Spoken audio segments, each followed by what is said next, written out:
quantas pessoas não estão sendo prejudicadas por essa crise, quantas fábricas estão sendo prejudicadas por essa crise também, pela redução de consumo. A gente vai dar um enfoque bem bacana a respeito disso. Isso aí que você falou, a gente percebe muito em algumas fábricas aí que as fábricas, em sua maioria, que a gente tem rodado, tem observado, não tem parado, né?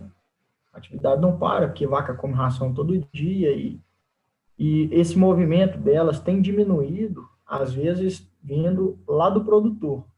Às vezes, aquele produtor que comercializa o queijo, principalmente, onde os queijeiros não estão passando para pegar esses queijos. Aí, pessoas que estavam trabalhando ali mensalmente com o consumo de 8 toneladas, 10 toneladas de ração, passando para 1 ou 2. Esses foram os maiores impactos, né? Questão de retorno de cheques, dessa turma que geralmente paga em cheque, né? Principalmente voltado para esse mercado do queijo.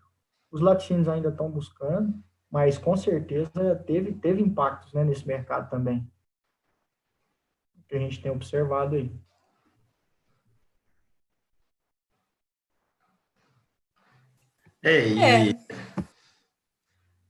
A fábrica, de uma maneira geral, ela é um universo de várias ações integradas, né? E seja a ação interna dentro da fábrica, com os processos de uma maneira geral, seja a ação comercial. E neste momento agora, em que as fábricas estão se mobilizando também para tentar traçar um cenário ainda um pouco obscuro do próximo passo aí, né, nos próximos meses, existem inúmeras oportunidades dentro do processo que podem ser impactantes aí no custo da tonelada de ração produzida, e o que pode fazer com que essas fábricas passem por esse período mais crítico de uma maneira melhor é justamente conseguir enxergar essas lacunas aí que tem dentro do processo, dentro, né, da composição aí do custo da ração. É uma alternativa interessante, né? Igual a gente estava falando da estratégia da utilização da tecnologia para a gente divulgar algum conhecimento, né, disseminar esse conhecimento de uma forma barata e conseguir acessar vários lugares mais fácil. Também a crise ela vai trazer muito ensinamento para a gente pensando em fábrica, né, Felipe? E, hoje eu estou muito apertado em relação a custo dos insumos que eu tenho que adquirir. Então, cada vez mais as fábricas estão focando na redução de desperdícios, às vezes criando até alguns comitês de desperdício, comitês de vendas, para pensar, para tentar reduzir, né, minimizar esse impacto que a crise está trazendo. E, logicamente, isso passando, né, todo esse conhecimento que as pessoas adquirirem durante a crise, é importante a gente manter eles, porque se hoje ela está ajudando a gente a tapar alguns buracos no resultado, futuramente ela vai estar ajudando a gente a aumentar a nossa margem. Né? É o que a gente tem tentado falar para a turma aí, desperdício, esse momento da gente focar em reduzir desperdício, sim, mas não só nesse momento, acho que aculturar nas fábricas aí. Exatamente. Então, cada vez mais as fábricas. Chegou aí a Jennifer, Caion. Boa noite, pessoal.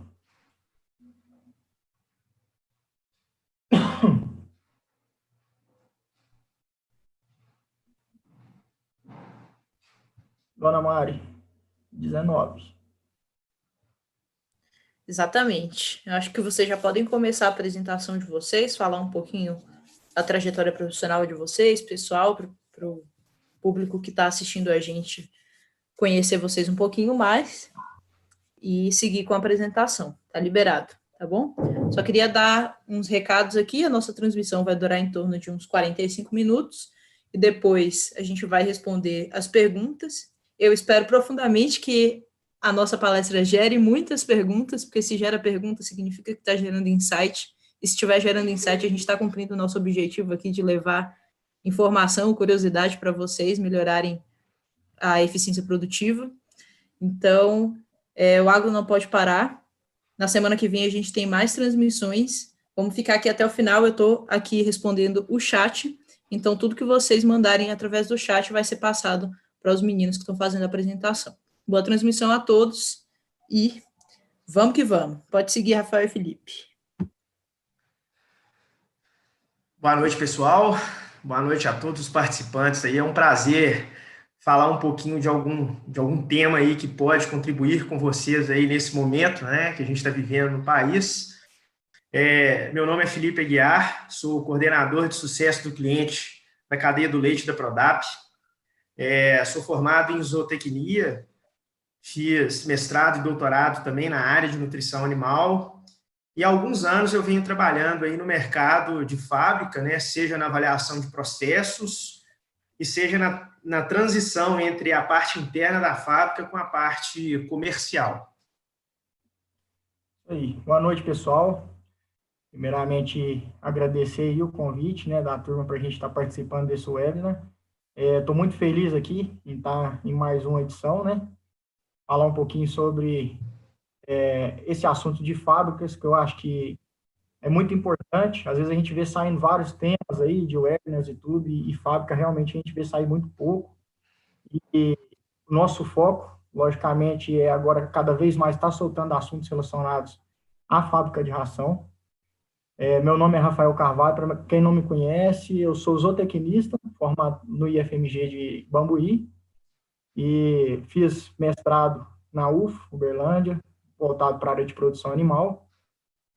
Tive uma experiência aí ligada muito na parte de nutrição de ruminantes, e hoje eu atuo como líder regional de negócios na Prodap. Estou dentro do time há 3 anos, ajudando aí a transformar a história dos nossos clientes, e hoje vamos trazer um assunto bem interessante para vocês aí, que é relacionado ao aumento da eficiência produtiva das fábricas e também aliado a isso alguns temas relacionados ao campo, né, como que a gente faz para ajudar nessa eficiência produtiva aí. Sejam bem-vindos. Então, pessoal, para a gente dar início aí a esse bate-papo, né, aumentar a eficiência produtiva de fábrica de ração é uma tarefa complexa, mas ao mesmo tempo gostosa, porque temos muitas oportunidades, né, dentro do processo, e quando começamos um trabalho, né, em algum cliente, a Prodap sempre inicia pelo um processo de diagnóstico, né, e na grande maioria das vezes, quando a gente chega lá no processo fabril, o que os clientes, né, os futuros clientes tendem a conversar com a gente é que precisam trocar algum equipamento, aumentar o quadro de funcionários, aumentar a frota, porque o foco é aumentar a produtividade. E nesse aspecto, quando a gente começa a avaliar, então, quais são as lacunas de oportunidade para que a gente consiga ter melhor eficiência do processo de produção, nem sempre trocar, comprar, mudar é sinônimo de aumento de eficiência. E a gente sempre faz uma pergunta inicial durante o processo diagnóstico: será que todas as pessoas, né, os donos de fábrica, os gestores, conhecem os processos que estão ligados à produção de ração? Ou melhor, será que todos conhecem a fábrica no qual estão gerindo, ou que são donos, ou que fazem parte do grupo? E na grande maioria das vezes, todos, né, de uma maneira geral, eles têm um comportamento setorizado do processo. O que é isso? Todos querem o melhor do trabalho, o melhor da fábrica em si, porém, não pensam de forma sistêmica. Ou seja, o primeiro passo para que o conjunto das ações tenham bons resultados e que todos os colaboradores, todas as pessoas que estão envolvidas ali naquele negócio tenham um senso de direção, a gente precisa de pensar de uma maneira sistêmica. A gente precisa de criar os nossos clientes internos e os nossos fornecedores internos, né? Porque só assim aquela pessoa que trabalha na sua mesa ao lado ou na sua sala ao lado, ela consegue entender o que de fato você precisa e o que de fato você tem capacidade de oferecer naquele momento. Basicamente, pessoal, hoje, como é que funciona uma fábrica de ração? Existe um setor, né, que cota e adquire insumos, né, passa a máquina a rodar. Existe um outro departamento que recebe esses insumos. Esses insumos recebidos, então, vão para um estoque, silos, né, de armazenamento. Do estoque, eles passam por processo e são transformados através das produções. Vão para um estoque, né? Neste caso, já é um estoque muito mais restrito, que é o estoque de produto acabado, né? Na grande maioria das vezes, as fábricas elas têm esse perfil de estoque bem limitado pelo número de produtos disponíveis aí no portfólio. E, por fim, a logística que faz toda essa distribuição dos produtos. Olhando esse organograma simples aí, ele nos mostra uma visão e ações que são de fato setorizadas. Quando eu digo setorizada, é justamente aquele processo que tem o início e o fim. E é justamente nesse momento que a gente precisa fazer com que os colaboradores, os gestores, né, os donos de fábrica, eles tenham ações, né, visões e ações de maneira sistêmica, entre que os departamentos que aqui estão dispostos possam se interagir entre o todo e criar, né, o conceito dos clientes internos, dos fornecedores externos, para que o resultado disso tudo seja o foco e seja a direção onde a fábrica quer seguir. Se a equipe não pensa dessa maneira, é importante que passe a pensar, porque só assim existe um resultado um pouco mais satisfatório das ações. E, de uma maneira geral, quem que faz toda a máquina funcionar? É a demanda comercial, né? São os pedidos. Basicamente, eles é que puxam os processos e as produções, a logística, a cotação e aquisição de insumos, o estoque, a recepção de insumos. Então, todos os processos ocorrem em função da demanda de pedidos. Como eu falei, o estoque de produto acabado, na grande maioria das vezes, na fábrica, ele é muito limitado. E isso faz com que esse estoque se movimente muito, né? E, às vezes, fábricas com produções entre 800 a 1.200 toneladas de ração mês, tem um N aí de produtos que gira em torno de aproximadamente 70, 80 formas de rações na média. E isso impacta diretamente no processo de produção de rações. E como que os pedidos chegam na fábrica de forma mais efetiva, né? Hoje, quando a gente faz o diagnóstico, a gente vê os pedidos chegando dessa maneira. Geralmente chegam pelo WhatsApp, fórmulas novas a todo momento, ou adição de algum tipo de aditivo durante o processo produtivo, e acaba que isso aí interfere diretamente no processo de produção, na formação do PCP, o que limita demais a capacidade produtiva da fábrica, interferindo diretamente aí na eficiência de produção. E o resultado disso tudo, no final, é que os processos podem estar totalmente influenciados por fórmulas que chegam de maneiras urgentes dentro da fábrica, e quando a fábrica acredita que está indo em uma direção, chega um pedido desse formato aí e muda toda a direção do processo produtivo de maneira efetiva, o que impacta diretamente aí na eficiência produtiva da fábrica. Então, pessoal, por enquanto, a gente só falou de como o processo funciona. Até agora, nós não entramos na parte de equipamento, na parte financeira, e a gente já tem uma série de problemas que precisam ser resolvidos de maneira eficiente para que a gente tenha uma otimização do processo. Rafael, caso queira fazer algum comentário aí sobre essa etapa inicial aí, fique à vontade.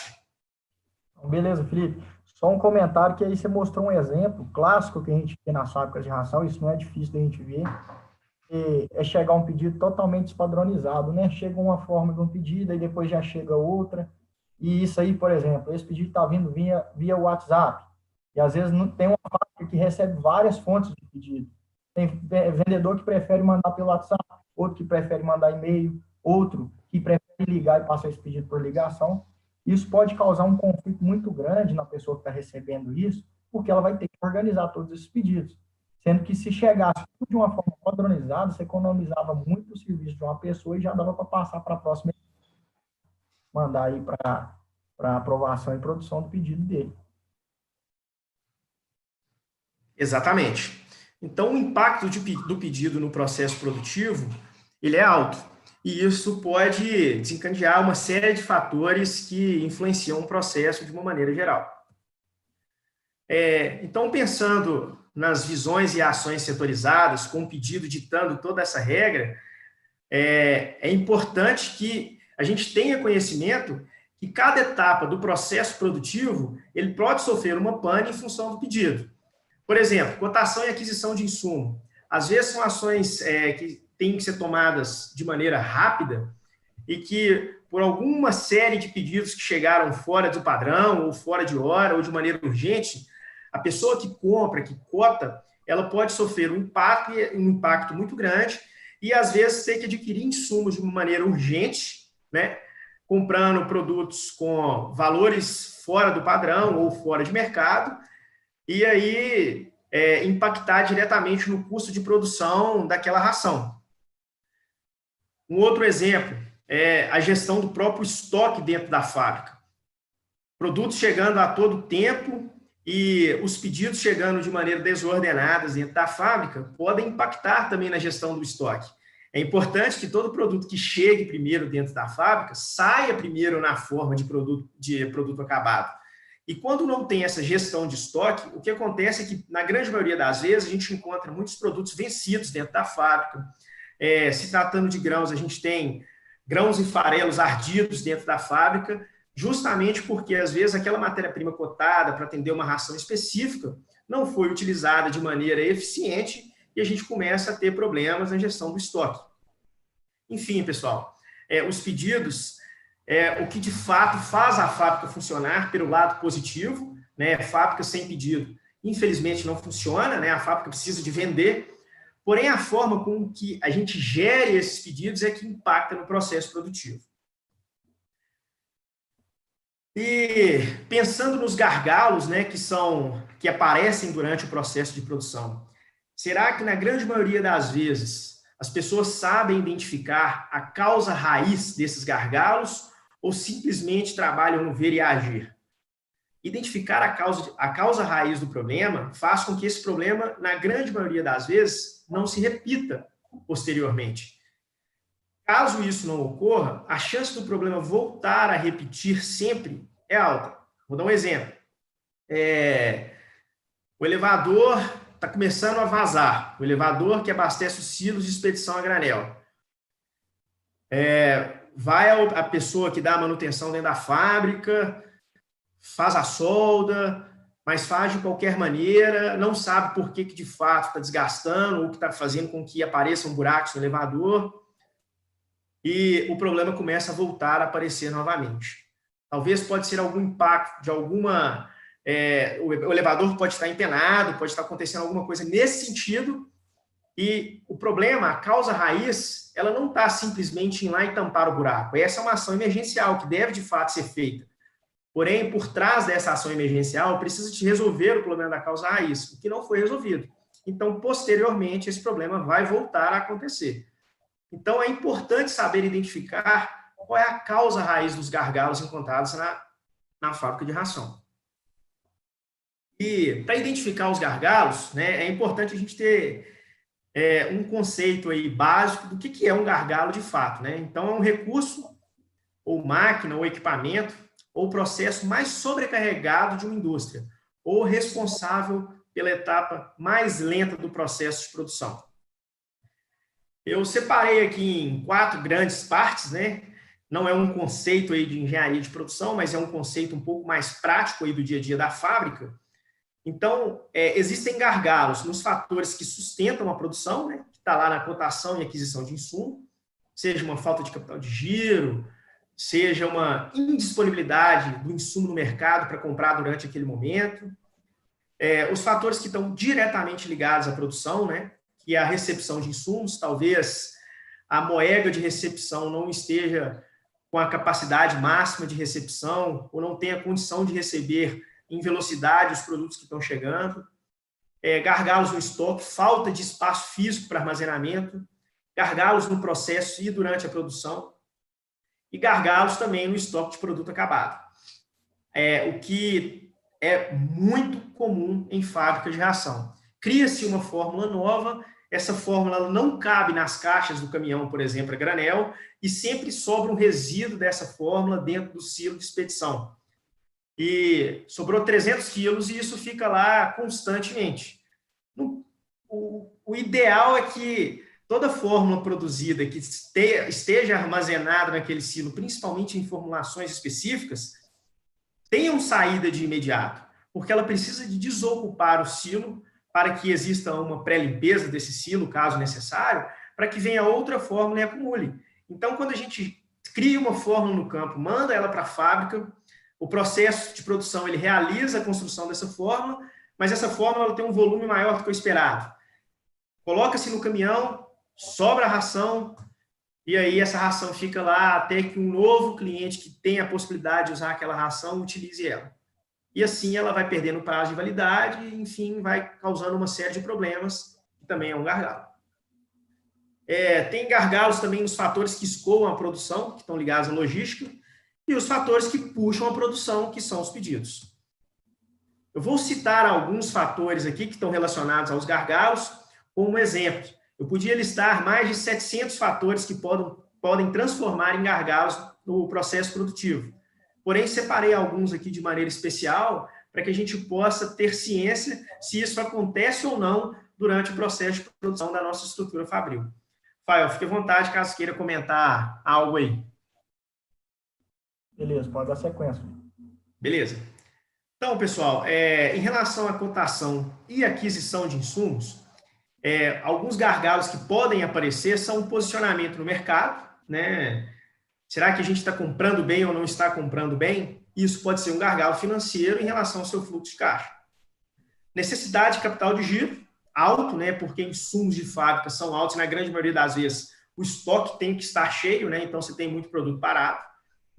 Prazos reduzidos de pagamento, né? A gente tem prazos grandes de recebimento e prazos reduzidos de pagamento. Na grande maioria das vezes, as matérias-primas são compradas com prazos máximos aí de 28 dias e se recebe, né, a ração do produtor com prazos médios aí de 45 até 65 dias. Então, torna-se um gargalo para o caixa da empresa. A depender do insumo, você tem um mercado reduzido de fornecedores idôneos, é óbvio que a determinado insumo você tem um leque grande de fornecedores, mas fornecedores que você podem confiar, que te dão resultado do produto e, de fato, tem nível de garantia que está sendo vendido, são poucos. Na grande maioria das vezes, o departamento, né, o sistema de cotação e aquisição de insumos, opera em boa parte da rotina diária sob demandas urgentes, né? Criei uma fórmula nova do campo, preciso utilizar agora farelo de algodão. E esse tipo de matéria-prima não estava presente durante o processo, a cotação e aquisição de insumo tem que correr atrás de fornecedores, cadastrar, registrar, fazer todo o processo de recepção para poder fazer com que esse insumo chegue dentro da fábrica, ou seja, isso trabalhando de maneira urgente. Cara, só dando uma interrompida aí, você comentou uma coisa muito importante, que é em relação à demanda do campo, e aí essa turma joga para a fábrica, e aí eles têm que se virar e tentar organizar isso aí dependendo da forma de trabalho. E, na normalidade, isso já é muito difícil, muito trabalhoso, né? Pensando assim, numa condição normal, já tem, às vezes, poucos fornecedores de determinadas matérias-primas. Agora, considerando a situação que a gente está passando hoje, isso se torna cada vez mais agravante, né? Porque, às vezes, tem fornecedores que pararam de produzir aquele insumo, e aí isso ficou centralizado na mão de poucos, que, às vezes, estão privilegiando aqueles que já usavam esse insumo há mais tempo, né? Então, cada vez mais a gente está atento, nesse momento que a gente está passando, e todos esses gargalos que o Felipe comentou, eles são potencializados nesse momento de crise agora.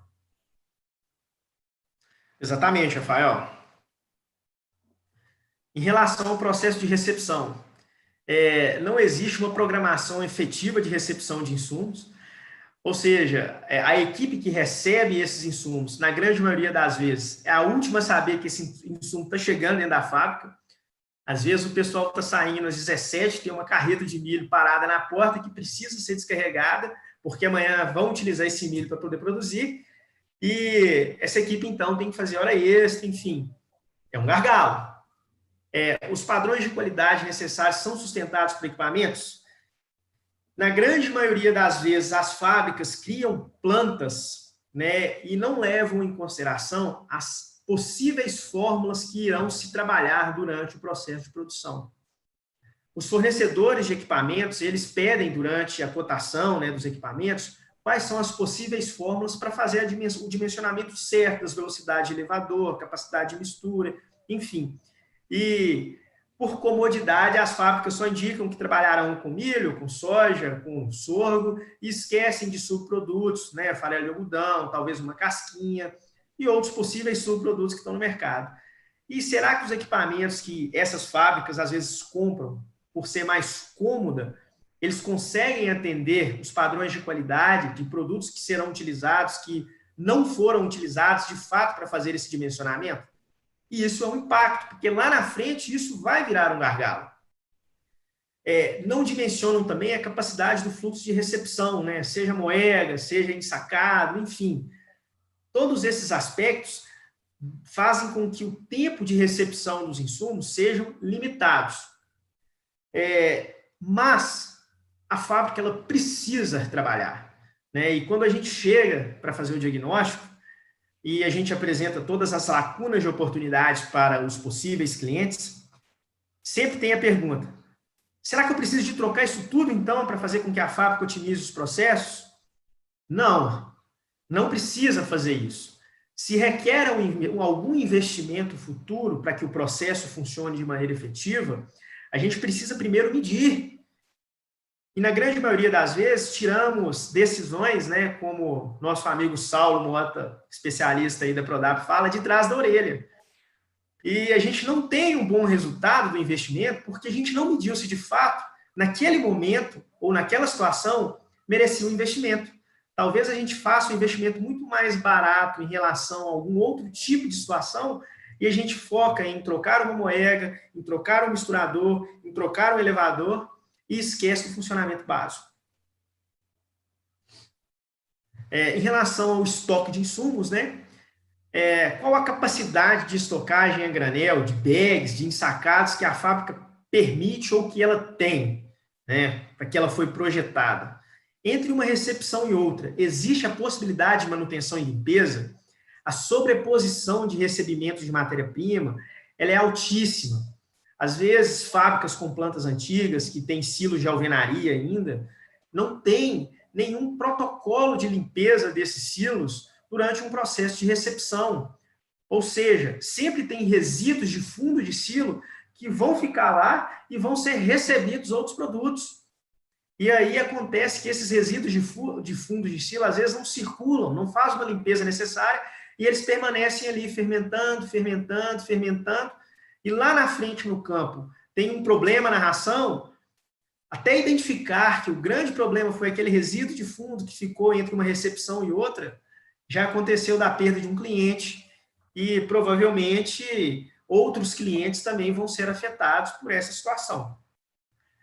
E será que existe de fato um gerenciamento de estoque? Será que se compra o que de fato precisa? Será que existe uma projeção da utilização de um estoque durante um período? Será que se faz um histórico com alguma meta de aumento de produtividade? Quando não se faz esse tipo de ação, o estoque de insumos também é negligenciado. E aí, mais um gargalo pode ocorrer. Fique à vontade, Rafael.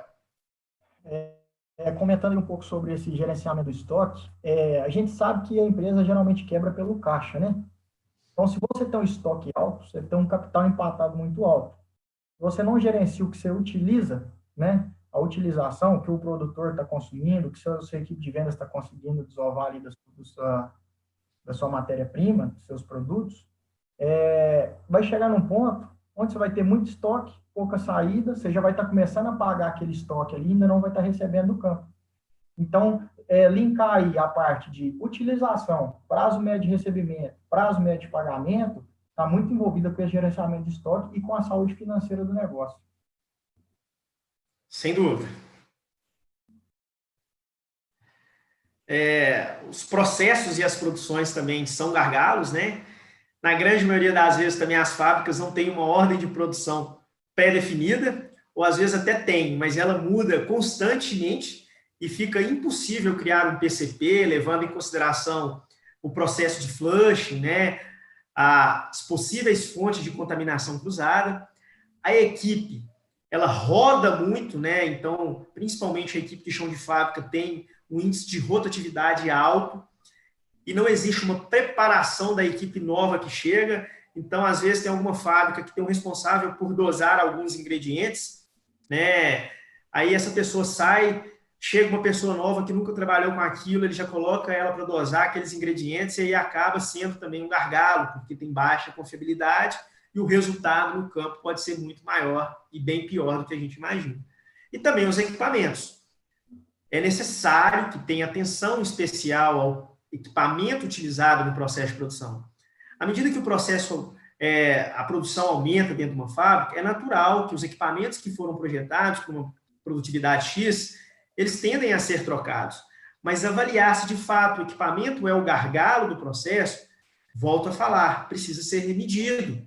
Porque na grande maioria das vezes a gente troca, né, um moinho, por exemplo, mas o elevador, né, que sai da caixa de espera abaixo do moinho, abaixo do misturador, é que é o gargalo. O moinho entrega, mas o sistema de escoamento que está logo abaixo do processo do moinho, né, numa fábrica vertical, por exemplo, é que está sendo um gargalo, é que não está conseguindo tirar.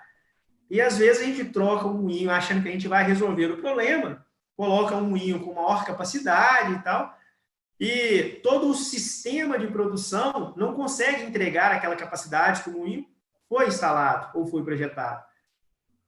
Mais um motivo para a gente fazer um investimento errado, em momentos errados, né, e que se torna um gargalo futuramente, porque isso se faz necessário trocar toda a estrutura em função de, às vezes, um investimento que poderia ser feito no elevador, que estava posterior ao moinho, né, posterior ao misturador, que não consegue entregar o resultado que a fábrica precisa. E de cunho prático, quando a gente faz um trabalho de diagnóstico, a gente avalia tempos e movimentos, isso é comum. Isso é muito comum. E, na grande maioria das vezes, a gente já chega com a ideia que o pessoal já quer trocar, de fato, um moinho ou um misturador. E até a gente provar que não é necessário naquele momento, leva tempo e outros investimentos que poderiam ser feitos na fábrica não são feitos. Logística, né? As rotas de entrega devem estar claras para a formação de carga. Temos constantemente encontrado as rotas, às vezes, na cabeça de uma pessoa só, né? Então, se essa pessoa um dia não está na fábrica porque entrou de férias, porque viajou, porque saiu, essas rotas foram levadas com essa pessoa. Ela precisa estar clara, as rotas são da fábrica, são da logística. A logística precisa ter conhecimento claro disso para a formação de uma carga. A composição de custo do frete, será que é factível? Na grande maioria das vezes, o que se trabalha é com fretes médios, e às vezes você perde uma oportunidade de mercado, porque o seu custo de frete está impactando um cliente que está do lado da sua fábrica, e você está projetando o mesmo custo para um cliente que está a 100 km de distância. Então, às vezes, aquele cliente que está próximo, ele se sente lesado. E será que a gente está conseguindo fazer essa composição de maneira efetiva? Algum gestor de fábrica, algum responsável pela logística já acompanhou alguma entrega em momentos de chuva, por exemplo, que as estradas ficam ruins? É um gargalo, porque às vezes você espera que o caminhão volte para a fábrica naquele momento e o caminhão passou por uma estrada extremamente ruim, cheia de buracos, e que não conseguiu de maneira alguma chegar naquele tempo. Então, aquele caminhão, naquele dia, ele já não pode ser contado para fazer uma segunda entrega.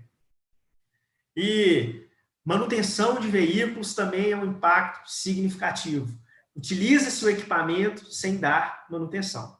E, às vezes, quando o equipamento está defeito, o impacto financeiro do gasto e o tempo de parada do caminhão é muito maior do que se fosse feita uma manutenção preventiva. Por último, aí, a emissão de notas, né? Demora-se, às vezes, para emitir uma nota em função de inúmeros processos, né? Mas também é um gargalo, perde-se tempo nesse processo. Então, bastante atenção. Os pedidos. Não existe, de fato, uma padronização no recebimento de pedidos, na grande maioria das fábricas. Como eu mostrei anteriormente, os pedidos chegam pelo WhatsApp, de forma totalmente desordenada, chegam, às vezes, por papel mesmo, ligação telefônica. quantas fórmulas existem, qual o impacto do número excessivo de fórmulas, né? Igual eu falei, fábricas com produtividades médias, com 70, 80, 90 fórmulas de ração, e imagina fábricas grandes, né? E quando a gente faz a avaliação do Pareto de produtividade, são 11, são 12, são 13 fórmulas que mais impactam no processo. Fica à vontade, Rafael. O engraçado é que quando a gente pega para avaliar número de fórmulas, na maioria das vezes as fábricas trabalham com número de fórmulas muito grande, né? E isso se dá através de demanda do campo.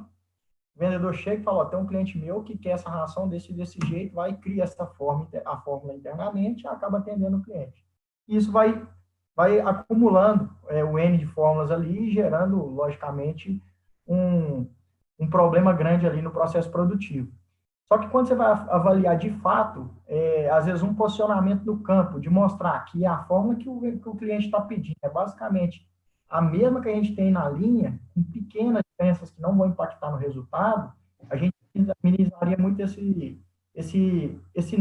essas demandas de fórmulas, né? Porque as fórmulas são muito parecidas. Às vezes você pega uma fórmula lá, 24, com um pouquinho a mais de sorgo, um pouquinho a menos de milho, e isso aí vai aumentando o leque de fórmula ali, isso aí impacta muito negativo aí no processo produtivo da fábrica, com certeza. Gostaríamos de deixar claro aqui, né, Rafael, que ter fórmulas que atendam clientes é necessário, né? Às vezes precisa disso. E tem um cliente específico que já trabalha com uma nutrição específica e ele precisa fazer essa fórmula desse jeito e é interessante economicamente para a fábrica, deve ser realizado. Mas com um leque grande de fórmulas que já são pré-cadastradas, né, as fórmulas comerciais, temos grande certeza que alguma delas pode se encaixar na realidade da grande maioria das fazendas. Né? Porque, como o Rafael falou, são fórmulas parecidas, que atendam de fato a exigência e que talvez o próprio desconhecimento da equipe comercial é que gera a demanda para a fábrica em fazer uma formulação específica. Então, migrar, às vezes, de uma fórmula para outra no mesmo portfólio é uma maneira mais fácil. Né? Um exemplo prático aí, Felipe, disso é que, às vezes, a gente pode fazer rações customizadas ou fórmulas customizadas de uma forma estratégica. E, para isso, a gente tem que, às vezes, liberar um espaço na linha de fórmulas, da base ativa, nas linhas ativas da fábrica. Isso a gente fez internamente na Prodap. A gente trabalhava aí com mais de 5 mil produtos, hoje trabalha em torno de 100 produtos, abriu espaço para customização de uma forma estratégica. Isso aí é interessante. Mas o que a gente vê muito no campo são fórmulas muito parecidas e, às vezes, igual você falou, às vezes pode ser questão de uma falta de conhecimento da equipe, algum treinamento, alguma coisa que poderia minimizar muito esse impacto, né? Isso aí. E os prazos de entrega também impactam diretamente, né? Viram gargalos, porque esses prazos, eles geram urgências e como é que são tratadas essas urgências? A grande maioria das fábricas, os pedidos são urgentes, né? Isso vira uma regra e não a exceção, né? E eu considero um pedido sadio, urgente, é quando existe uma conquista de um cliente novo, quando existe uma reconquista de um cliente. Opa, isso é uma urgência boa. Agora, aquele cliente que a gente acompanha com uma certa rotina, que a gente tem condição de gerenciar o estoque do cliente, porque o estoque do cliente se gerencia no campo e não dentro da fábrica, o impacto da urgência é alto. E aí, deixo mais uma pergunta em relação aos pedidos. Quem que deveria estar gerindo esses estoques dos clientes, né? E pensando em projetos, né, os fornecedores de equipamentos, na grande maioria das vezes, não são de processos, e isso deve ser acordado no início da cotação. Os projetos são desenhados sem possibilidades de expansão, o que pode ser limitante aí no processo produtivo. As capacidades nominais não são compatíveis com os paretos de fórmula, que é o que eu falei. Na grande maioria das vezes, por conveniência, a gente manda formulações básicas, mas, na verdade, a gente sabe que vai trabalhar com produtos mais fibrosos, e isso a gente não computa durante o projeto e impacta diretamente na nossa capacidade de produção. E negligenciamos os sistemas de transporte internos, né? Temos a possibilidade de trabalhar com um sistema de transporte um pouco mais eficiente, que são os headers, drags, e, na verdade, às vezes optamos por algum tipo de rosca que é mais barato, que é mais prático, mas que, na verdade, vai transformar em um gargalo futuramente.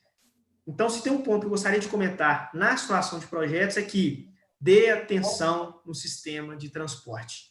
Ele é que faz com que a ração saia da recepção e que enche um caminhão ou que enche um processo de ensaque.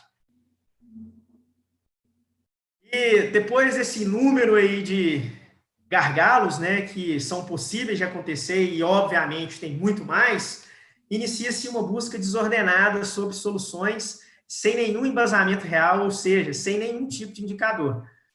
E começam as perguntas, que é quando a gente chega durante o diagnóstico, se automatizar a fábrica resolve os problemas? A resposta, às vezes, pode até ser que seja, se de fato a automatização for o seu gargalo. Vou trocar o moinho, melhor coisa que eu faço. Como eu comentei, o problema às vezes não está no moinho, está no misturador, está no elevador que tira toda essa produção do processo em si. Vou comprar mais 6 caminhões, 3 a granel e 3 ensacados. Também às vezes não consegue resolver o problema, porque está faltando uma organização dos pedidos e otimização das rotas. E, por fim, né, fulano não está dando conta, vou trocar. Mas não foi acordado com ele, não foi treinado, não foi preparado para assumir aquela função e a gente quer exigir do colaborador mais do que ele consegue entregar naquele momento, não por incompetência do colaborador, mas por desconhecimento sobre o assunto ou sobre a atividade que ele está fazendo durante o processo fabril. Para tanto, pessoal, o que os processos estão contando e como é que a gente está dando atenção a eles? Passamos agora a focar, então, nas ações que a gente precisa fazer para otimizar o nosso processo de produção. Porque de problema eu já falei em milhares aí, e situações que de fato acontecem rotineiramente aí na fábrica de vocês. Fael, agora a gente vai passar para a parte boa, né, da apresentação.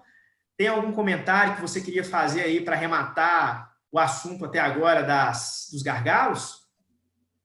Eu acho que assim, os comentários foram feitos, né? Acho que essa questão de gerir bem o estoque, entender a importância de chegar a um pedido já padronizado, isso tudo que a gente comentou, com certeza minimiza muito dentro da fábrica. E, às vezes, está claro para a gente, mas pode não estar claro para a equipe. Então, um treinamento da equipe comercial com foco nisso é bem importante. Show de bola. Então, pessoal, como é que a gente pode medir na prática a real capacidade de produção e dos processos da fábrica? Existem 3 situações importantes que eu considero fundamentais quando a gente faz o diagnóstico e a gente consegue ter um resultado promissor aí do processo de produção. A primeira é avaliar o fluxograma fabril, a segunda é a capacidade produtiva e a terceira é a eficiência do processo. Como a gente faz isso? Primeira coisa, mapeando os sistemas da fábrica. É o que eu falei, a gente deixar de pensar de forma setorizada e passar a pensar de forma sistêmica. O segundo passo é avaliação de tempos e movimentos. Só o tempo que você gasta e o movimento dos equipamentos é que vai te falar, de fato, a sua capacidade de produção. Porque é o tempo que se gasta para dosar, é o tempo que se gasta para misturar, é o tempo que se gasta para moer. Isso aí influencia a sua capacidade produtiva. E, por fim, o diagrama de OE, que é a avaliação global de eficiência de utilização de equipamentos. O mapa do sistema é muito simples, pessoal. É construir a clientela interna e os fornecedores internos, né? Então, um exemplo aí no sistema de recepção de matéria-prima. Quais são os fornecedores desse sistema? São os sistemas de compra, quem cota, quem vai adquirir. E o que entra no sistema de recepção de matéria-prima? Entram os insumos, entra uma previsão de recebimento de insumo, entra a quantidade, entra o tipo de insumo. Quais são os processos que ocorrem durante a recepção de matéria-prima? O processo de recepção, o processo de conferência de nota, o controle de qualidade e o direcionamento para o estoque. Qual é o resultado esperado desse processo? É o produto recebido corretamente e armazenado em local predeterminado, respeitando o primeiro que entra, sendo o primeiro que sai. E quem é o cliente? Já é o sistema de produção. Então, basicamente, é uma ação muito simples, que deve ser feita em comum acordo com a equipe fabril, porque quem constrói todo o mapa do sistema são essas pessoas. Essas pessoas é que ditam a regra do que querem e do que podem fornecer. O seu papel é mediar para que isso seja de maneira efetiva e factível. Em relação à avaliação dos tempos e movimentos, basicamente é medir tempo a tempo, de processo a processo. A exemplo, tem o processo de pesagem, o processo de moagem, o processo de mistura, o processo de ensaque ou de carregamento a granel. E em função desses tempos e movimentos, a gente consegue, através da capacidade dos equipamentos, né, da capacidade instalada, fazer um comparativo entre a capacidade produtiva real e a capacidade produtiva instalada. A gente chega em algumas fábricas que nos falam que a fábrica tem capacidade de produzir 25 toneladas de ração hora.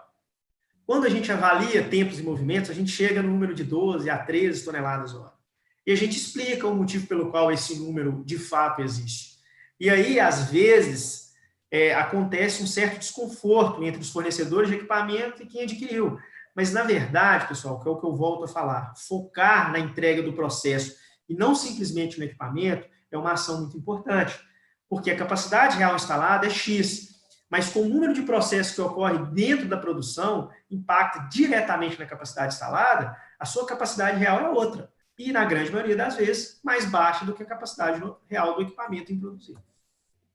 E, por fim, a eficiência de operações, né, que a gente hoje trabalha no processo de eficiência pensando em encontrar os gargalos.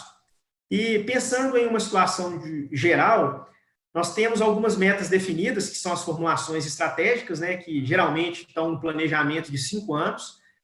Tem aquelas metas anuais, que geralmente ocorrem no intervalo X de 12 meses, e tem aquelas metas operacionais que a gente precisa de avaliar tempo a tempo, minuto a minuto, dia a dia, que é justamente a gente conseguir identificar um gargalo que aconteceu naquele momento e não deixar ele passar, é só avaliar ele de uma maneira mensal ou anual, porque já passou. E o detalhe, que é a causa raiz do problema, a gente não conseguiu medir. Para tanto, utiliza-se a OE, que é a Eficiência Global de Utilização de Equipamentos. É uma metodologia que foi desenvolvida para avaliar capacidades industrial e tem a peculiaridade de conseguir fazer uma produção mais simples de uma forma industrial, procurando sempre atingir uma máxima eficiência. É uma filosofia Lean, ou seja, uma filosofia simples. Basicamente, ela funciona com a distribuição do tempo e a utilização do tempo em função de algumas ações dentro da fábrica. Para dar um cenário geral, a fábrica ela tem um tempo total de funcionamento e, em função desse tempo total e a retirada de fatias desse tempo de acordo com algumas atividades que ocorrem dentro da fábrica, a gente tem, de fato, aquele tempo que são realizadas as operações de produção. Então, a eficiência global é o tempo de valor agregado, né, sobre o tempo total, que mede a utilização total dos ativos e leva em consideração 24 horas por dia. E a eficiência de utilização, ela está no tempo de valor agregado com o tempo disponível que foi feito para trabalhar e que mede a eficiência do processo produtivo. Então, a gente tem hoje, quando a gente abre a fábrica, a gente tem um tempo total de utilização. Do tempo total, né, e do tempo disponível, a gente retira o tempo de não funcionamento programado, trocas de turno, refeições, manutenções preventivas programadas, e a gente tem um tempo de carregamento.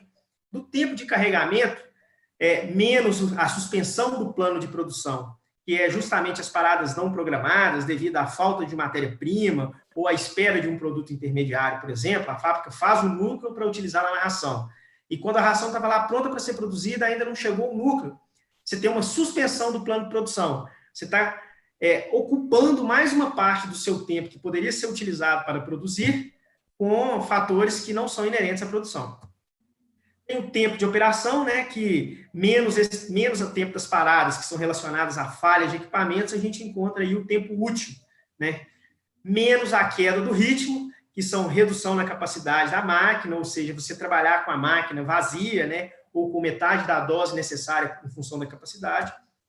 E, por fim, você tem o tempo de valor agregado, né, menos os defeitos, que são produções de produto fora da especificação. Você basicamente tem uma retirada da fração de cada ação dentro da fábrica, dentro de cada janela de oportunidade de tempo que você teria utilizado ou disponível para poder trabalhar. Esse é um modelo aí básico, né, das paradas que a gente encontra dentro da fábrica e que a gente utiliza para alimentar o diagrama de OEE e gerar o resultado das eficiências. Então, como exemplo aqui, pessoal, você tem um tempo total disponível para trabalhar durante o mês de 176 horas. Só que você teve um problema de setup e outros que já utilizou uma fração desse horário do seu tempo. Você teve paradas que foram de 14 horas. Você teve queda no ritmo de 6 horas. Você teve defeito de 2 horas. Então, do tempo disponível, menos o tempo que você utilizou para tentar resolver esses problemas aí das paradas, sobre esse tempo disponível, você tem a eficiência da fábrica, que foi de 72%. E é neste momento, pessoal, que a gente consegue identificar, de fato, aonde está o gargalo do processo de produção. Então, não é simplesmente eu chegar e trocar um possível equipamento, porque talvez não seja ele o gargalo. Talvez o tempo de parada está muito maior no tempo de funcionamento não programado, ou está muito maior na queda do ritmo, ou está muito maior em algumas paradas planejadas, mas que está impactando. E aí você tem uma queda na eficiência, não porque um equipamento estragou, sim porque o seu processo de produção está sendo limitado por ações que não condizem com aquele momento. E você consegue estratificar mais ainda cada situação dessa, identificar ponto a ponto, se seja o equipamento, se seja pessoas, seja as paradas que foram planejadas para manutenção, que estão mais impactando aí na produtividade. Então, medir esse tempo em associação com a avaliação do tempo e movimentos, com o mapeamento de sistema, tende a otimizar, sim, o seu processo de produção. E aí, identificar o que trocar de maneira efetiva. Isso aí, Felipe. Eu acho que assim, são várias ações que a gente tem que atentar para tentar minimizar esses gargalos, né, que são encontrados aí, no geral, nas fábricas. A gente citou aí a questão de mapear os processos para as pessoas, os colaboradores e a própria equipe da fábrica pensar de uma forma mais sistêmica e não setorizada, né? Pensamos aí na parte de tempos e movimentos, medindo a eficiência de cada etapa do processo, eficiência de utilização dos equipamentos pela OEE. E, além disso tudo, a gente tem também a questão do monitoramento do estoque dos clientes. Aí está uma imagem de fundo aí do Prodap Fabs, né? Aplicativo aí que foi desenvolvido pela equipe da Prodap, com a ajuda de alguns clientes, né? Alguns representantes de clientes aí. Contar a primeira historinha do Fabs, que foi uma ideia que surgiu das fábricas, né? Não surgiu da Prodap em si. Levamos alguns clientes para o Horizonte, fizemos um design sprint. A gente reuniu todo mundo e conversou sobre todos os processos da fábrica. E o objetivo principal era identificar assim, qual que é a dor em comum que a gente tem que mais está sangrando tudo isso aqui. Que assim, muda simplesmente os endereços, mas é uma dor que todo mundo passa que impacta diretamente no resultado da fábrica. Assim, foi unânime a decisão de todos os representantes que estavam lá, que o pedido urgente era o que mais impactava. Por quê? Se a gente recebe um pedido urgente na fábrica, internamente essa equipe tem que correr atrás de tanta coisa para tentar encaixar aquilo ali, que gera possibilidades de erro. Às vezes, não consegue entregar no prazo, dá um atrito com o cliente, né? Às vezes, não tem aquela matéria-prima disponível para produzir. Isso aí também impacta para a gente conseguir atendê-lo. E, com isso, a gente pensou como que a gente poderia ajudar essas fábricas. E aí, a causa raiz do pedido urgente, a gente constatou que era a ineficiência na gestão do estoque dos clientes. Certo? Ô Felipe, sua imagem está bloqueada aí, eu não sei se vocês estão conseguindo escutar. Vocês estão me ouvindo? Rafa, aqui eu estou ouvindo normal. E o do Felipe Beleza, também. a imagem do Felipe. Eu estou escutando normal. Show de bola. Então, a gente constatou que o problema em comum era o pedido urgente e a causa raiz desse pedido urgente geralmente era a falta de gestão de estoque dos clientes. E com isso, utilizando logicamente da tecnologia, né, como que a gente conseguiria ajudar essas fábricas a sanar essa dor? Aí foi criado o Prodap Fabs, principalmente com esse objetivo, gerenciar o estoque dos clientes e diminuir essa questão dos pedidos urgentes. Essa é a base da criação. A gente chama esse processo aí, né, da elaboração do FAB de MVP, que é uma construção em etapas, constante desenvolvimento. Então, a gente queria sanar o principal e depois a gente iria evoluindo esse aplicativo para conseguir ter várias outras opções dentro dele que ajudaria a FAB. Né? Então, a solução simples, fácil, amigável e segura. Quem já teve a oportunidade de acessar o FABS aí, sabe que ele é bastante intuitivo e ele consegue, de forma fácil, com que todo mundo ali consiga lançar um pedido, gerenciar os estoques e organizar as rotas. Facilidade em gerar os pedidos, né? Informação atualizada sempre, porque ele sugere uma sincronização pelo menos a cada 24 horas. Então, assim, quem está utilizando do FABS, acordou antes de sair de casa, já sincroniza. Então, todas as informações de preço, de produto, de estoque, já vai ser sincronizado, atualizado. Acompanhamento do status do pedido. Não sei se todo mundo aí que está ouvindo já teve a oportunidade de fazer um pedido no iFood. É bem bacana que você faz o pedido, aí você está lá acompanhando, tem um status que vai te mostrar se ele foi recebido pelo restaurante, se eles estão produzindo ele, se ele já está a caminho e se ele já foi entregue. É mais ou menos essa ideia. Por quê? Com isso, a gente diminui muito aquela ligação que a equipe de campo tem direto para a fábrica. Isso acontece muito. O cliente pediu, aí liga para o vendedor, meu pedido está onde? Já vai chegar, que eu estou consumindo bastante ração, estou com medo de não chegar a tempo e tudo. Com a utilização do aplicativo, ele consegue saber onde o pedido daquele cliente está, qual que é o momento, se ele já está em transporte, se ele já está produzido ou se tiver em outra situação. Identificação de clientes inadimplentes também, igual eu comentei, é um MVP em desenvolvimento. Algumas coisas a gente já tem, outras estão no radar, mas a ideia é que você consiga identificar de forma fácil, antes até de implantar o pedido, a situação financeira daquele cliente, né? Porque muitas vezes a gente depara aí que o vendedor ele só recebe essa informação depois que o pedido já está implantado, e aí ele tem que correr atrás de outro cliente para conseguir montar aquela carga. Isso gera um impacto não só negativo da marca da empresa e do vendedor no campo, mas também gera um transtorno danado internamente lá na fábrica, visto tudo isso aí que a gente já viu que o Felipe comentou, relacionado a pedido urgente. Destaque de clientes, às vezes alguns clientes que você queira monitorar de uma forma mais próxima, aquele cliente que você tem ele como um cliente Pareto, né? Tem como você favoritar ele lá e conseguir acompanhá-lo mais próximo. E o ganho de produtividade, que como ele é muito ágil, muito fácil, você já consegue implantar pedido e tudo, e gerenciar esses clientes de uma forma mais ágil. Certo? Beleza, e é só mostrando um pouquinho da tela, exemplos aí de algumas rações, nesse exemplo aí, no caso, ração de equino. Tem um farolzinho que ele vai mostrar a situação do estoque do produto lá no cliente. Vermelho quer dizer que esse produto já está zerado ou está considerado como uma urgência. Ele está para acabar a qualquer momento antes do processamento da fábrica. Por exemplo, algumas fábricas que implementam a utilização das 48 horas, antes das 48 horas esse produto acaba no cliente.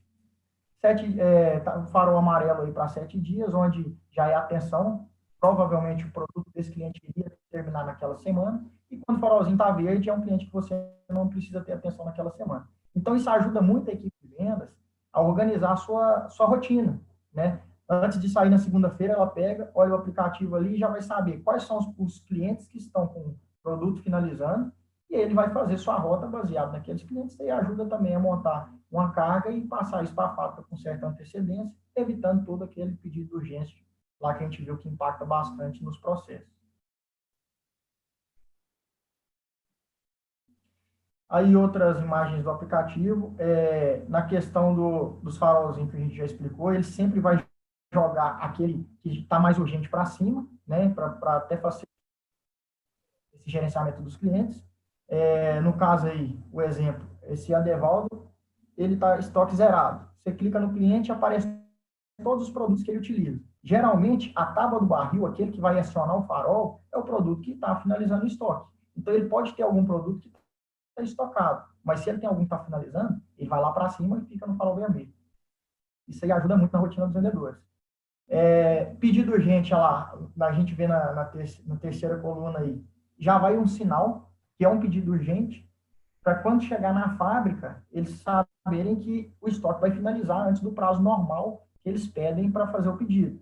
Ou seja, se for uma coisa recorrente, um cliente, igual o Felipe comentou, é uma coisa de um cliente que sempre está pedindo em cima da hora. Isso aí você vai conseguir gerenciar e mudar a estratégia com esse cliente.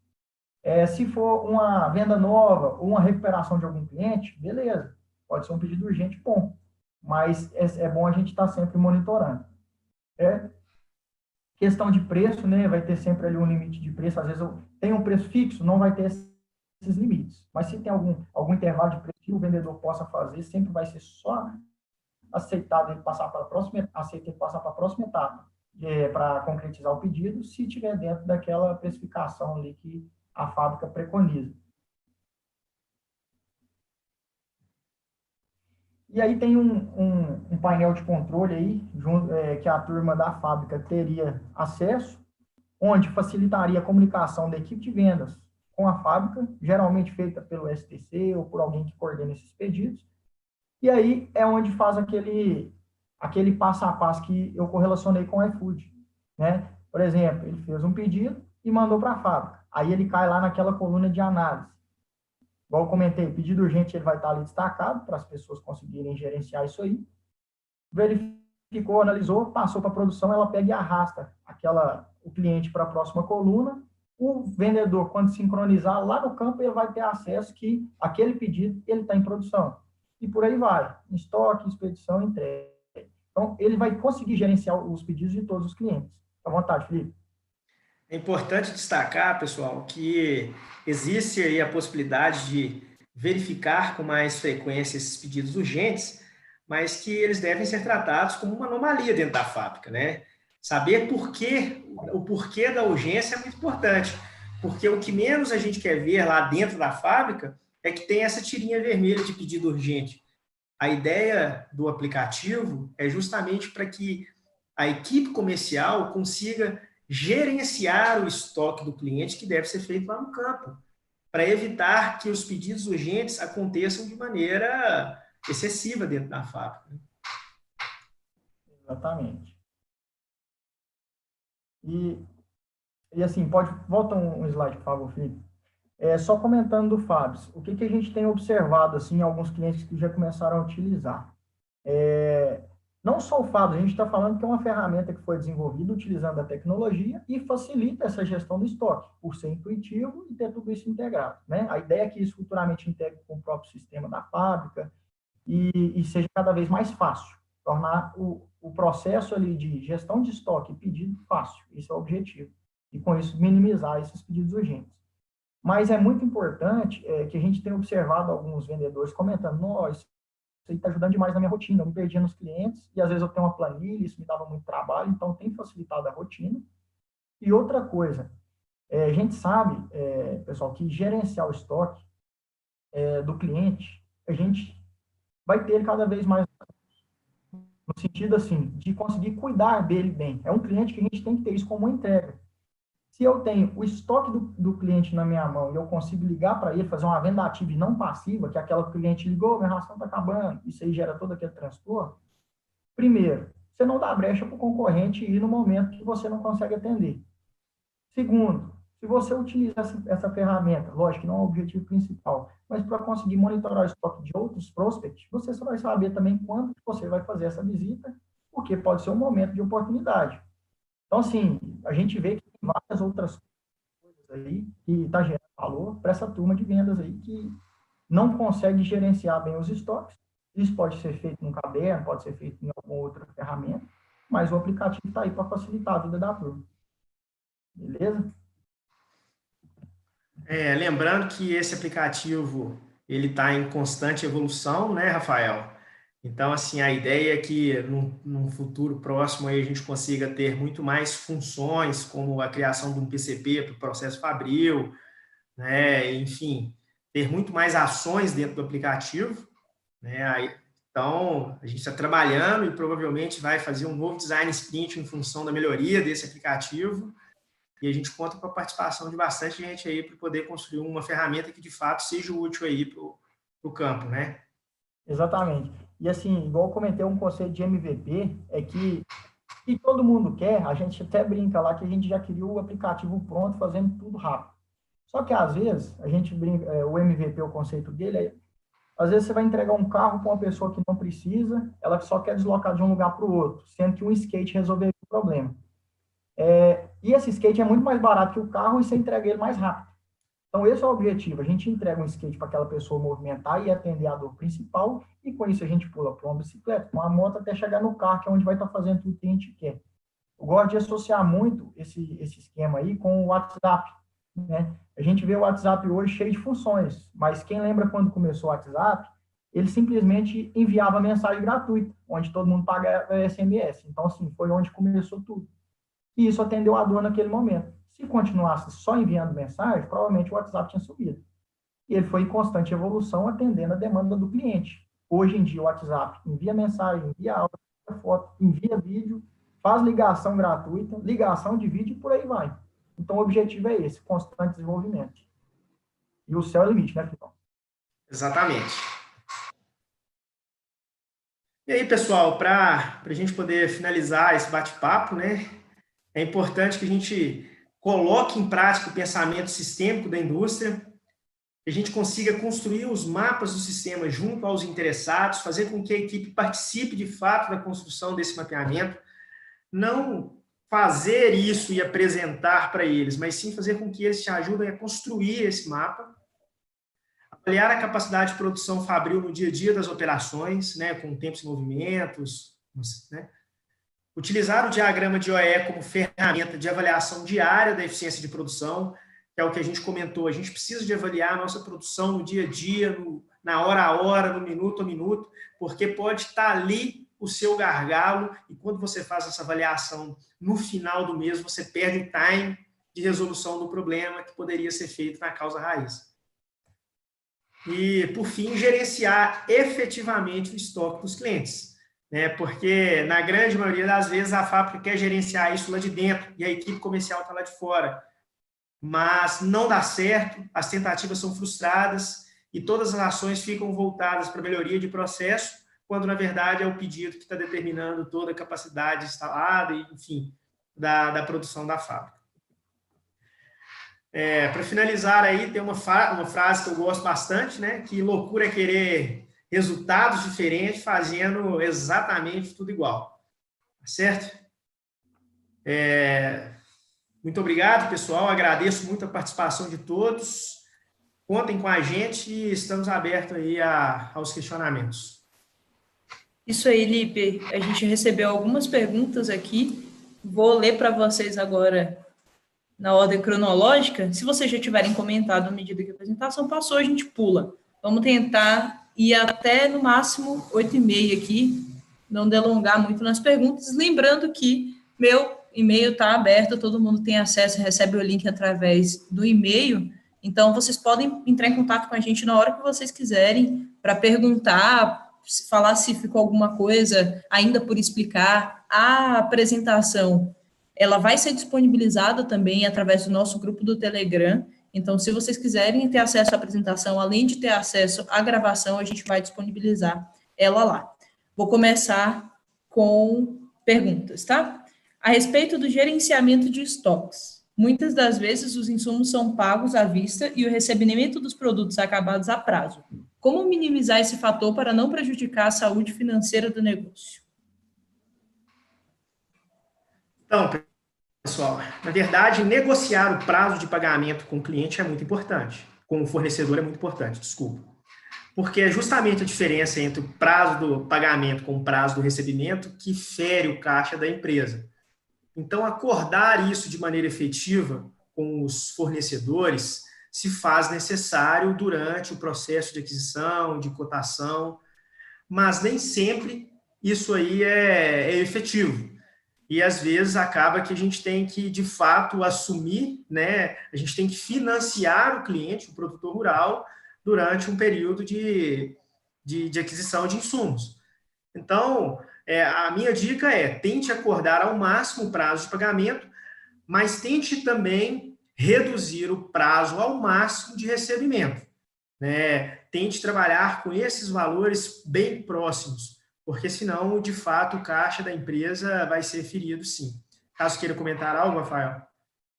Só complementando, Felipe, eu acho que essa questão que você comentou realmente é a base, né? A gente tem que negociar aí o pagamento, o recebimento, para que isso não atropele. E a questão também da utilização, né? A gente tem uma noção muito boa do que a gente tem que utilizar, gerenciar bem isso, porque aí você vai saber realmente o que você precisa ter em estoque.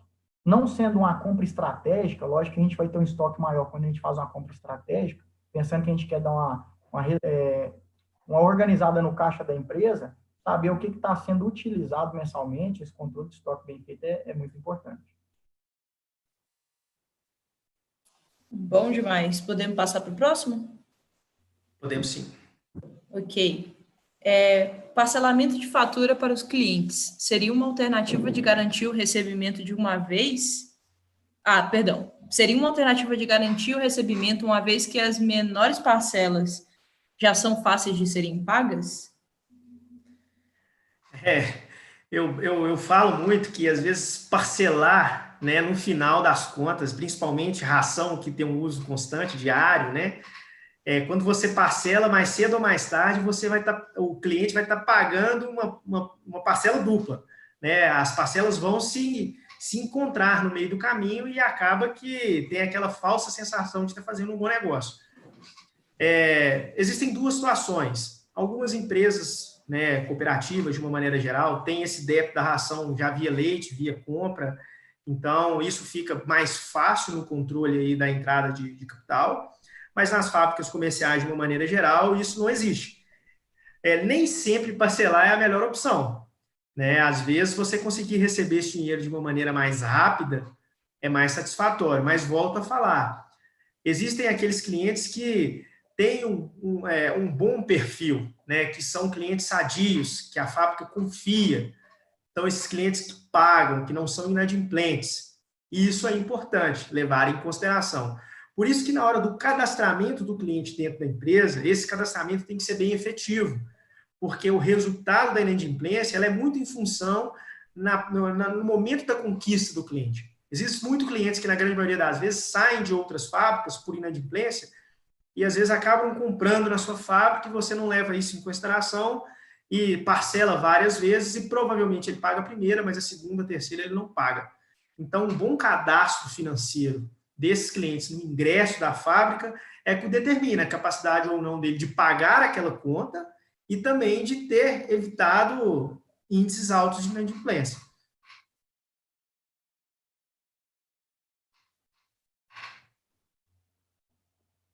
Opa, bom demais. Desculpa aí pela demora. Estava pegando aqui o link do Telegram para mandar para o pessoal.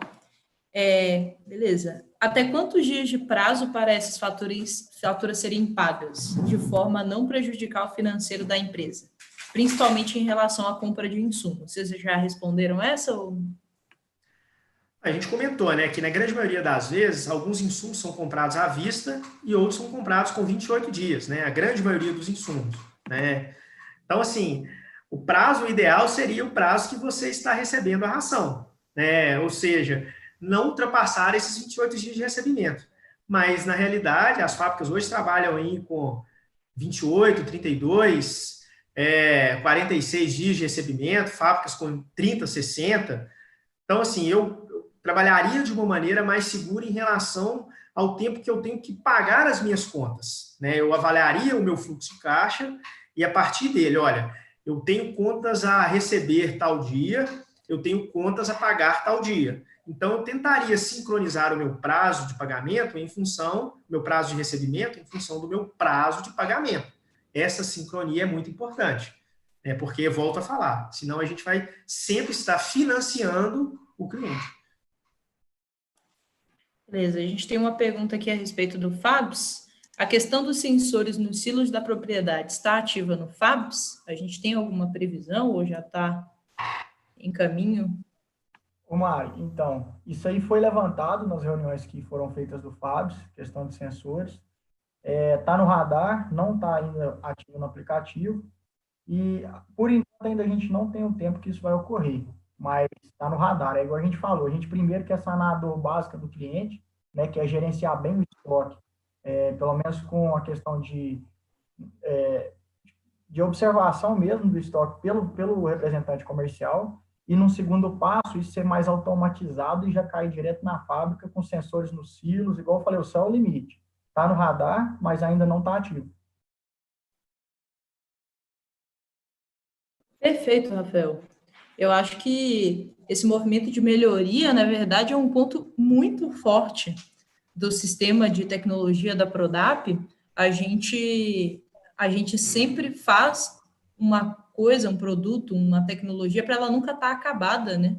Eu acho isso muito bacana. As coisas na Prodap, elas não se encerram. A gente sempre deixa a melhoria surgir, a necessidade surgir, o que é muito bom também, porque se você for pensar, essa lógica que você traz de que a gente precisa atingir o maior número de pessoas e resolver a maior quantidade de problemas, né? Talvez o problema financeiro, um fluxo de caixa, uma gestão de pedidos, ela seja muito mais urgente nesse momento. E tudo bem, vamos aí evoluir sempre. O produto está em evolução, o software vai vir também com essas novas melhorias, tal qual o WhatsApp que você citou. Então tá bom, pessoal, a gente encerrou aqui as nossas perguntas. Lembrar para vocês que a campanha O Agro Não Pode Parar está em vigor até o final do mês de abril. Depois disso, a gente está planejando um conteúdo, um compilado de conteúdos muito bom para o pessoal de fábricas, onde a gente vai fazer vai reinventar a forma com que a gente identifica problemas e fala sobre todos esses problemas que surgem aí no meio da operação e do processo produtivo. Então, fiquem aí aguardando. É só um spoiler aqui. Não sei nem se eu poderia estar dando esse spoiler. Vou dar spoiler para vocês, porque eu estou muito animada. Parabéns pela apresentação, Felipe e Rafael. Vocês foram muito legais aí nesse PPT. Lembrando também que os nossos e-mails estão aqui na tela. Então, felipe.aguiar@prodap.com.br, rafael.carvalho@prodap.com.br. O meu e-mail vocês já recebem o link da transmissão, então podem mandar perguntas se vocês tiverem. E sigam a gente aí no YouTube, eu aqui fazendo papel de youtuber, influencer, sigam a gente no YouTube, a gente está sempre postando coisa muito legal, e aí é bom também que vocês recebem a notificação toda vez que a gente fica online. Então, talvez o fluxo de e-mail não fique tão maçante para vocês, ok? Muito obrigada, tchau, tchau, boa noite. Vocês querem falar mais alguma coisa? Bom, agradecer aí a presença de todo mundo. Muito obrigado, pessoal. Obrigado, pessoal. Boa noite, bom descanso.